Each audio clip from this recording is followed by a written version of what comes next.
Hi friends, welcome to my channel. This is Prasad. Friends, trading చేసే ముందు ఒక trader psychology ఎట్లా ఉండిద్దో మనం మాట్లాడుకుందాం. ఫస్ట్ ఆఫ్ ఆల్, ఒక పర్సన్ 3 days నుంచి కంటిన్యూస్గా ప్రాఫిట్లో ఉన్నాడు అనుకోండి. అతనికి 4th day కూడా ఎట్లా అంటే ఒక ఎక్స్పెక్టేషన్ మార్కెట్ నుంచి పెరిగిపోయింది అన్నట్టు. ఓకే, 4th day కూడా నాకు మార్కెట్ నుంచి ప్రాఫిట్ రావాలి. వై? బికాస్ నేను ఈ 3 days నుంచి ప్రాఫిట్లో ఉన్నా కదా, ఈరోజు కూడా నాకు మార్కెట్ నుంచి ప్రాఫిట్ రావాలి. అలాగే సిమిలర్లీ 5th day కూడా నాకు ప్రాఫిట్ రావాలని చెప్పి ఎక్స్పెక్టేషన్తో మార్కెట్లోకి వస్తాడు అన్నట్టు. బట్ అట్లా అయితే ఎప్పుడూ అవ్వదు ఫ్రెండ్స్. ఎందుకంటే ఇది ఒక బిజినెస్ అన్నట్టు. ఈ బిజినెస్లో మనకి ప్రాఫిట్స్ ఎంత కామనో క్వైట్ ఆపోజిట్ వేలో లాసెస్ కూడా అంతే కామను. బట్ ఎవరైతే లాసెస్ని యాక్సెప్ట్ చేస్తారో వాళ్ళే సస్టైన్ అవ్వగలుగుతారు ఫ్రెండ్స్ ఈ బిజినెస్లో. ఎందుకంటే ఫర్ ఎగ్జాంపుల్ 3 days నుంచి సమ్ అరౌండ్ ఒక 20,000 మీరు సంపాదించారనుకోండి. 4th day ఒక 5,000 లాస్ వచ్చింది అనుకోండి. మీకు ఎట్లా అనిపించింది అంటే 20,000 నేను 3 daysలో సంపాదించా కదా, 5th day 4th day 5,000 ఏదైతే లాస్ వచ్చిందో ఇంకో ట్రేడ్ తీసుకొని ఈ లాసెస్ కవర్ చేసేద్దాం అని చెప్పేసి ఇంకో ట్రేడ్ తీసుకుంటారనమాట. మీరు ఇనిషియల్ స్టేజ్లో ఒక ఎంట్రీ తీసుకునే వాళ్ళు ఇప్పుడు ఏంటంటే ఈ లాసెస్ ఏవైతే ఉన్నాయో లాసెస్ కవర్ చేయడానికి ఇంకొక ఎంట్రీ తీసుకుంటారు. సమ్ అరౌండ్ ఆ ట్రేడ్ కూడా స్టాప్ లాస్ హిట్ అయింది అనుకోండి, 5,000 ప్లేస్లో 10,000 లాస్ ఇచ్చింది. మళ్ళీ మీకు ఎట్లా అనిపించింది అంటే ఓకే, మార్కెట్ ఇక్కడ నుంచి మళ్ళీ పైకి వెళ్తుంది కదా, ఇక్కడ నేను ఎంట్రీ తీసుకుంటే ఈ 10,000 ఏదైతే లాస్ ఉందో అది కూడా కవర్ అయిపోతుంది. ఎండ్ ఆఫ్ ది డేలో 0 లాసెస్తో నేను ఇంటికి పోవచ్చు అనే ఇంటెన్షన్తో ఇంకో ట్రేడ్ తీసుకుంటారు అన్నట్టు. ఇంకో ట్రేడ్ తీసుకోవడం ఇంకో ట్రేడ్ తీసుకునేటప్పుడు మీ పొజిషన్ సైజింగ్ ఏదైతే ఉందో అది డబల్ చేసేయడం కానీ ట్రిపుల్ చేయడం కానీ జరుగుతుంది. ఇన్ కేస్ అది కూడా స్టాప్ లాస్ హిట్ అయిందంటే ఎండ్ ఆఫ్ ది డేలో హ్యూజ్ లాసెస్తో బయటకు వస్తారు ఫ్రెండ్స్. కాబట్టి ఇటువంటి మిస్టేక్స్ అయితే ఎప్పుడు చేయొద్దు. మార్కెట్ నుంచి లాసెస్ తీసుకోవడం కూడా నేర్చుకోవాలి ఫ్రెండ్స్. ఎవరైతే మార్కెట్ నుంచి లాసెస్ యాక్సెప్ట్ చేస్తారో వాళ్ళే ఈ బిజినెస్లో సస్టైన్ అవుతారు. లెట్సే ఒక ఎగ్జాంపుల్ చెప్తాం. మార్కెట్ అనేది A to B ట్రావెల్ చేయాలనుకోండి. ఫస్ట్ కొంత దూరం ట్రావెల్ చేసిద్ది, సైడ్ వేజ్ పోయిద్ది, మళ్ళీ కింద పడిద్ది, మళ్ళీ కొంత దూరం ట్రావెల్ చేసిద్ది, మళ్ళీ సైడ్ వేజ్ పోయిద్ది, మళ్ళీ కొంత దూరం ట్రావెల్ చేసి మళ్ళీ సైడ్ వేజ్ పోయి మళ్ళీ డౌన్ ట్రెండ్ పోయి ఇట్లా B వరకు తన డెస్టినేషన్ ఏదైతే ఉందో అట్లా చేరుకుంటుంది. అంతే తప్పితే మార్కెట్ అనేది A to B చేరాలంటే మాత్రం సింగిల్ షాట్లో ఎప్పుడూ ట్రావెల్ చేయదు, గుర్తుపెట్టుకోండి. సిమిలర్లీ మన బ్యాంక్ అకౌంట్ కూడా, ట్రేడింగ్ అకౌంట్ కూడా, లెట్సే నేను ఇనిషియల్ స్టేజ్లో 1 lakh యాడ్ చేశాను. నేను అకౌంట్లో 1 lakhని ఈవెన్ నేను 2 lakh చేయాలనుకోండి. ఫస్ట్ 1 lakhని కాస్త నేను 1.5 lakh చేయాలి. మళ్ళీ లాసెస్ వచ్చి 1.3కి రావాలి. మళ్ళీ తర్వాత 1.5కి వెళ్ళాలి. మళ్ళీ 1.6, మళ్ళీ 1.7. ఇట్లా నా అకౌంట్ ఏదైతే ఉందో సింగిల్ షాట్లో 1 lakh నుంచి 2 lakh వరకు ఎప్పుడు వెళ్ళదు ఫ్రెండ్స్. ఎందుకంటే 1 lakh నుంచి 2 lakh వెళ్ళాలంటే కొంత ప్రాఫిట్ రావాలి, మళ్ళీ కొంత లాస్ రావాలి, మళ్ళీ ప్రాఫిట్ కొంచెం రావాలి, మళ్ళీ లాసెస్ రావాలి, మళ్ళీ ప్రాఫిట్ రావాలి, మళ్ళీ లాసెస్ రావాలి. ఇలా మన గ్రాఫ్ పైకి వెళ్ళాలి తప్పితే ఎప్పుడు 90 degreesలో మన గ్రాఫ్ అనేది పైకి వెళ్ళకూడదు ఫ్రెండ్స్. ఇన్ కేస్ 90 degree యాంగిల్లో లెట్సే మార్కెట్ ఎప్పుడు 90 degrees యాంగిల్లో ట్రావెల్ చేయదు. సిమిలర్లీ మార్కెట్ ట్రావెల్ చేయనప్పుడు మనం మార్కెట్లో ట్రేడ్ తీసుకుంటున్నాం కదా, మన అకౌంట్ కూడా 90 degrees యాంగిల్లో 1 lakh to 2 lakh ఈజీగా అనేది ఎప్పుడు అకౌంట్ అనేది గ్రోత్ అవ్వదు ఫ్రెండ్స్. 1 lakh నుంచి 2 lakh అవ్వాలంటే కొంచెం కొంత ప్రాఫిట్ వచ్చి మళ్ళీ కిందకి పడి, మళ్ళీ కొంత ప్రాఫిట్ వచ్చి మళ్ళీ కిందకి పడి, ఇట్లా 45 degrees 30 degreesతో అయితేనే మన అకౌంట్ అనేది గ్రోత్ అవ్వడం జరుగుతుంది. ఇటువంటి చిన్న చిన్న పాయింట్స్ని మీరు అర్థం చేసుకోండి ఫ్రెండ్స్. ఇటువంటి చిన్న చిన్న పాయింట్స్ని మీ ట్రేడింగ్ కెరీర్ పైన ఎక్కువ ఇంపాక్ట్ కలిగిస్తాయి అన్నట్టు. లెట్సే నా ఎగ్జాంపుల్ తీసుకోండి, ఒక్క నిమిషం ఫ్రెండ్స్. మీరు ఇక్కడ చూసినట్టయితే ఫస్ట్ డే వచ్చేసి 10,000 ప్రాఫిట్ వచ్చింది, సెకండ్ డే 6,000 ప్రాఫిట్ వచ్చింది, థర్డ్ డే 5,000 సంథింగ్ అంతా ప్రాఫిట్ వచ్చింది. నేను ఈరోజు మార్కెట్కి వచ్చాను కదా, ఈరోజు కూడా నాకు ప్రాఫిట్ రావాలని చెప్పేసి నేను ఈరోజు మార్కెట్తో ఫైట్ చేశానంటే ఈ 3 daysలో 20,000 సమ్ అరౌండ్ ఎంతో నేను అమౌంట్ ఎర్న్ చేశాను. ఆ అమౌంట్ మొత్తం ఈ ఒక్కరోజే మార్కెట్కి ఇచ్చేయవలసి ఉండేది. ఈరోజు నాకు సమ్ అరౌండ్ ఒక 2,000 3,000 లాసెస్ వచ్చినా సరే నేను ఈరోజు ఇంకా మార్కెట్తో ఈగుకుపోయి ఫైట్ చేసి ఫైటింగ్ చేసి ఒక ఎంట్రీ ప్లేస్లో ఒక 2-3 ఎంట్రీలు తీసుకొని లాసెస్ ఏమైనా వచ్చినట్టయితే ఆ లాసెస్ని రికవర్ చేయడానికి మళ్ళీ ఇంకా ఈగోకి పోయి ట్రేడింగ్ అయితే చేయండి ఫ్రెండ్స్. ఇన్ కేస్ ఈరోజు మార్కెట్ నుంచి ఒక లాసెస్ వచ్చిందనుకోండి, లెట్స్ సే ఒక 5,000 కానీ 6,000 లాస్ వచ్చిందనుకోండి, ఈ రోజుకి నేను ట్రేడింగ్ బంద్ చేసేస్తా అన్నట్టు. అంతే తప్పితే మార్కెట్తో ఫైట్ చేసి ఈ 3 డేస్లో నేను ఎంత అమౌంట్ సంపాదించానో ఆ అమౌంట్ కూడా మార్కెట్కి ఇచ్చేయవలసి ఉండిద్ది. ఇనీషియల్ స్టేజ్లో నేను ఇటువంటి మిస్టేక్స్ అన్నీ చేశాను కాబట్టి త్రూ మై ఎక్స్పీరియన్స్ ద్వారా మీకు చెప్పగలుగుతున్నా ఫ్రెండ్స్. అంతే తప్పితే ఇటువంటి టాపిక్ కానీ ఇటువంటివి కానీ మీకు ఏ బుక్స్లో కానీ ఎక్కడ కానీ దొరకవు. కాబట్టి ఐ థింక్ ఈరోజు ఒక ట్రేడర్ సైకాలజీ ఎట్లా ఉండిద్ది అనేది మీకు అర్థమైంది అనుకుంటున్నా. ఐ మీన్ మార్కెట్ అయితే ఇంకా ఓపెన్ కాలేదు. మార్కెట్ ఓపెన్ అయినాక ఏదైనా ట్రేడ్ తీసుకున్నట్టయితే మీకు అప్డేట్ చేస్తా ఫ్రెండ్స్. రైట్ నో మార్కెట్ అయితే ఇంకా ఓపెన్ కాలేదు. 9:14 అయింది టైం కూడా. మనం ముందైతే ఇక్కడ మనం ఐ మీన్ బ్రాకెట్ ఆర్డర్ ముందుగా ప్లేస్ చేసి పెట్టుకుంటే మార్కెట్ ఓపెన్ అయినాక మనకి ఈజీగా ఉండిద్ది అన్నట్టు. స్టాప్ లాస్ వచ్చేసి 70 పాయింట్స్. మన ప్రాఫిట్ ఏదైతే ఉందో ప్రాఫిట్ 80 పాయింట్స్. ఎందుకంటే ఈరోజు అయితే నేను నా టార్గెట్ ఏదైతే ఉందో అది ఈరోజు ట్రయల్ చేసి పెంచను ఫ్రెండ్స్. ఎందుకంటే ఈరోజు మంత్లీ ఎక్స్పైరీ కాబట్టి మార్కెట్ కొంచెం వాలటైల్గా ఉండేందుకు ఛాన్స్ ఉంది కాబట్టి 1:1 ఈరోజు మనకి ఓకే మార్కెట్ అయితే ఓపెన్ అయింది ఫ్రెండ్స్. ఓకే చూద్దాం.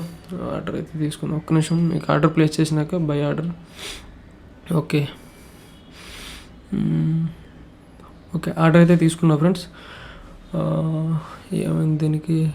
ఓకే ఆర్డర్ అయితే తీసుకున్నా, బట్ ఇక్కడైతే కొంచెం ఓకే ఆర్డర్ అయితే ప్లేస్ అయిపోయింది. ఎందుకంటే మనకి స్టాప్ లాస్ టేక్ ప్రాఫిట్ రెండు కనిపిస్తున్నాయి కాబట్టి ఆర్డర్ అయితే ప్లేస్ అయిపోయింది. ఒకసారి డాష్ బోర్డ్లోకి వెళ్తే మనకి ప్రాఫిట్ ఎంత అయింది అనేది మనకు ఒకసారి కనిపించింది. ఒక్క నిమిషం. ప్రజెంట్ అయితే 130-40 రూపీస్. ఓకే 1000 రూపీస్ అట్లా చూపిస్తుంది. ఓకే కొంచెం ఐ మీన్ ఎట్లా అంటే ఫస్ట్ 10 మినిట్స్ 15 మినిట్స్ మార్కెట్ అనేది కొంచెం వాలటైల్గా ఉండిద్ది కాబట్టి మన ప్రాఫిట్ కూడా అంతే ఫాస్ట్గా ఫ్లక్చువేట్ అవుతుంటుంది. ఓకే ఎందుకంటే ఈరోజు నేను 1:1 పెట్టుకున్నా. ఈరోజు మంత్లీ ఎక్స్పైరీ కాబట్టి మార్కెట్ కొంచెం వాలటైల్ ఉండిద్ది ఫ్రెండ్స్. అందుకని చెప్పేసి అంటే ప్రాఫిట్ బుకింగ్ రావటం కానీ, ఎవరైతే వాళ్ళ పొజిషన్స్ ఉన్నాయో వాళ్ళు రోల్ ఓవర్ చేసుకుని నెక్స్ట్ మంత్కి ట్రాన్స్ఫర్ చేయడం కానీ, ఇట్లా మొత్తం సైకాలజీ మొత్తం ఇంపాక్ట్ చేసిద్ది కాబట్టి మార్కెట్ పైన కొంచెం వాలటైల్గా ఉండిద్ది అన్నట్టు. 1:1 కూడా మంచి ఎట్లా అంటే మంచి రేషియో అన్నట్టు ఈరోజు. ఎందుకంటే ఎట్లా ప్రతిరోజు మనకి 1:2 రావాలని కాదు ఫ్రెండ్స్. ఇది ఒక బిజినెస్. దీన్ని బిజినెస్లా ట్రీట్ చేయండి. ఈరోజు 1:1 వచ్చిందంటే రేపు పొద్దున్న 1:3 వచ్చినా ఆశ్చర్యపోవాల్సిన అవసరం లేదు. తర్వాత రోజు స్టాప్ లాస్ హిట్ అయినా ఆశ్చర్యపోవాల్సిన అవసరం లేదు. ఎందుకంటే ఇది ఒక బిజినెస్ అన్నట్టు. దీన్ని బిజినెస్లా ట్రీట్ చేస్తేనే మనం సస్టైన్ అవ్వగలుగుతాం. ప్రజెంట్ అయితే 1,500 2,000 అట్లా ప్రాఫిట్ చూపిస్తుంది. ఓకే చూద్దాం. మన స్టాప్ లాస్ వచ్చేసి 7,000 ఫ్రెండ్స్. ఐ మీన్ 7,000 అయితే నేను మార్కెట్కి అయ్యాను. ఒక 3,000 4,000 లాస్ వచ్చిందంటే నేను ఎగ్జిట్ అయిపోతా. ఈ రోజుకి ట్రేడింగ్ బంద్ చేసేస్తా అన్నట్టు. ఈగోకి పోయి ఇంకా ఫైర్ ఫైటింగ్ చేసి ఇంకా ఎక్కువ ట్రేడ్స్ అయితే తీసుకోను. ప్రజెంట్ అయితే 2,000 3,000 అట్లా ప్రాఫిట్ అయితే నడుస్తుంది. ఓకే చూద్దాం. ఐ మీన్ మన టార్గెట్ ఏదైతే ఉందో 8,000 టార్గెట్ హిట్ అవుతుంది అనుకుంటున్నా. ఏదైనా అప్డేట్ ఉంటే మళ్ళీ మీకు అప్డేట్ చేస్తా ఫ్రెండ్స్. ఎందుకంటే వీడియో లెంత్ అవుతుంది కాబట్టి. ఒక్క నిమిషం ఫ్రెండ్స్. ఐ మీన్ చాలామంది ఏంటంటే ఓకే నేను మీకు ముందుగా ఏదైతే చెప్పానో ఒక 3 డేస్ నుండి ప్రాఫిట్లో ఉన్నాం కదా, ఈరోజు కూడా ప్రాఫిట్ రావాలని చెప్పి ఒక ఎక్స్పెక్టేషన్తో మార్కెట్లోకి వస్తారన్నట్టు. మార్కెట్లోకి వచ్చినప్పుడు ఆ ఎక్స్పెక్టేషన్స్ పనిచేస్తే తప్పితే వాళ్ళు ఏదైతే ప్రాసెస్ ఫాలో అవుతున్నారో ఆ ప్రాసెస్ పైన ఫోకస్ చేయరు ఫ్రెండ్స్. ఫస్ట్ ఇనిషియల్ స్టేజ్లో ఒక 3 డేస్ నుండి ప్రాఫిట్ వచ్చింది కదా, ఈరోజు కూడా ప్రాఫిట్ రావాలని చెప్పి ఒక ట్రేడ్ తీసుకుంటారు, ఒక ఎంట్రీ పాయింట్ తీసుకుంటారు. ఇన్ కేస్ అది స్టాప్ లాస్ హిట్ అయిందంటే వాళ్ళు ఈగో పోయి అంటే మార్కెట్ని రెస్పెక్ట్ చేయకుండా ఇంకా ఎంట్రీ పైన ఎంట్రీ బైసెల్ చేయడం మొదలు పెడతారు అన్నట్టు. అట్లా చేయడం వల్ల ఏంటంటే అక్కడ వాళ్ళ ఈగో పనిచేస్తుంది తప్పితే వాళ్ళు ఏదైతే స్ట్రాటజీ ఫాలో అవుతున్నారో ఆ స్ట్రాటజీ పనిచేయదు. నెక్స్ట్ వాళ్ళు ఏదైతే ప్రాసెస్ ఫాలో అవుతున్నారో ప్రాసెస్ పనిచేయదు. నెక్స్ట్ వాళ్ళు ఏదైతే ఇనిషియల్ స్టేజ్లో ఒక రూల్స్ పెట్టుకొని వస్తారనమాట మార్కెట్లోకి, ఆ రూల్స్ పనిచేయవు. జస్ట్ ఓన్లీ వాళ్ళ ఏదైతే ఈగో ఉందో ఈగో మాత్రమే మార్కెట్ పైన పనిచేసింది. కాబట్టి ఎండ్ ఆఫ్ ది డేలో హ్యూజ్ లాసెస్తో బయటకు వెళ్తారు అన్నట్టు. ఇనిషియల్ స్టేజ్లో చాలా మిస్టేక్స్ చేసి చాలా హ్యూజ్ అమౌంట్ లాస్ అయ్యాయి కాబట్టి మీకు చెప్పగలుగుతున్నా ఫ్రెండ్స్. ఓకే, ప్రెజెంట్ అయితే 4300 అట్లా ప్రాఫిట్ అయితే నడుస్తుంది. ఓకే, చూద్దాం. ఐ మీన్ ఐ థింక్ మన టార్గెట్ ఏదైతే ఉందో 8000 హిట్ అవుతుంది అనుకుంటున్నా. ఏదైనా అప్డేట్ ఉంటే మళ్ళీ మీకు అప్డేట్ చేస్తా ఫ్రెండ్స్. 5000 అట్లా ప్రాఫిట్ అయితే నడుస్తుంది. ఓకే, ఏదైనా అప్డేట్ ఉంటే మళ్ళీ మీకు అప్డేట్ చేస్తా ఫ్రెండ్స్. రైట్ నౌ అయితే మీరు చూసినట్టయితే మార్కెట్ ఓపెన్ అయ్యి 10 minutes కూడా కాలేదు, మనం అయితే 6000 7000 అట్లా ప్రాఫిట్లో ఉన్నాం. నేను మీకు అదే ఫ్రెండ్స్ పదే ఏం చెప్తా అంటే ఎంట్రీ పాయింట్ పైన ఫోకస్ చేయండి. డెఫినెట్గా మన టార్గెట్ ఏదైతే ఉందో అది హిట్ అవుతుంది. అంతే తప్పితే చాలామంది ఏంటంటే స్టార్టింగ్లో ఒక మార్కెట్ ఎక్కడి నుంచి ఎక్కడికి పోతే నా టార్గెట్ బుక్ చేసుకుంటా అని చెప్పేసి టార్గెట్ పాయింట్ పైన ఫోకస్ చేస్తారన్నట్టు, రాదర్ దెన్ ఎంట్రీ పాయింట్ పైన. ఎవరైతే ఎంట్రీ పాయింట్ పైన ఫోకస్ చేస్తారో డెఫినెట్గా వాళ్ళ టార్గెట్ ఆటోమేటిక్గా హిట్ అవుతుంది. ఓకే, థింక్ 7400 7600 అట్లా నడుస్తుంది. మన టార్గెట్ ఏదైతే ఉందో అదైతే హిట్ అవుతుంది అనుకుంటున్నా ఫ్రెండ్స్.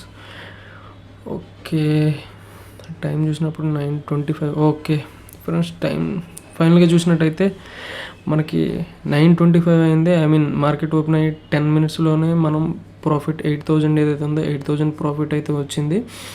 జస్ట్ బికాజ్ మన ఎంట్రీ పాయింట్ పైన ఫోకస్ చేయడం వల్ల, యాజ్ వెల్ యాజ్ మన ప్రాసెస్ ఏదైతే ఉందో ప్రాసెస్ని ఫాలో అవటం వల్ల ఫ్రెండ్స్. ఒకసారి మీ అందరి గురించి రీఫ్రెష్ చేసి చూపిస్తా.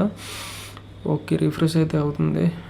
ఓకే, మీరు ఇక్కడ చూసినట్టయితే ప్రాఫిట్ అండ్ లాస్లో 8000 ప్రాఫిట్ చూపిస్తుంది ఫ్రెండ్స్.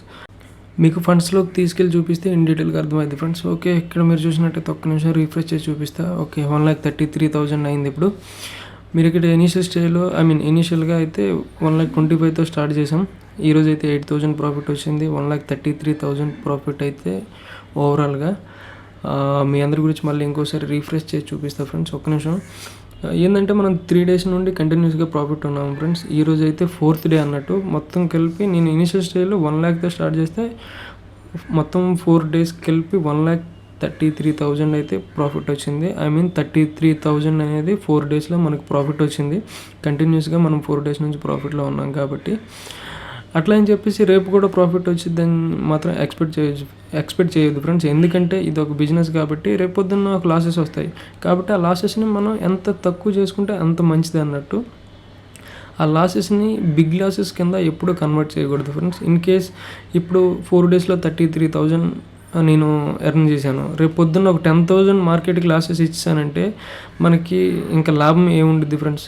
ఏదైతే 4 daysలో సంపాదించామో అందులో హాఫ్ ఆఫ్ ది అమౌంట్ రేపు ఒక్కరోజే ఇచ్చేస్తే మనం అట్లయితే ఈ బిజినెస్లో ఎప్పటికీ సస్టైన్ అవ్వలేం. రేపు పొద్దున్న ఒక 3,000 కానీ 4,000 కానీ లాస్ వచ్చింది అనుకోండి, అదొక ఎట్లా అంటే ఒక మినిమం లాస్ అన్నట్టు, పెద్ద ఫరక్ ఏం పడదు అన్నట్టు. ఐ హోప్ ఈ వీడియోలో మీకు చాలా విషయాలు నేర్చుకోవడానికి దొరికాయి అనుకుంటున్నా. వీడియో నచ్చినట్టయితే లైక్ చేయండి, షేర్ చేయండి. మన ఛానల్ ఇప్పటివరకు ఎవరైతే సబ్స్క్రైబ్ చేసుకోలేదో సబ్స్క్రైబ్ చేసుకోండి friends. Last but not least, never ever give up.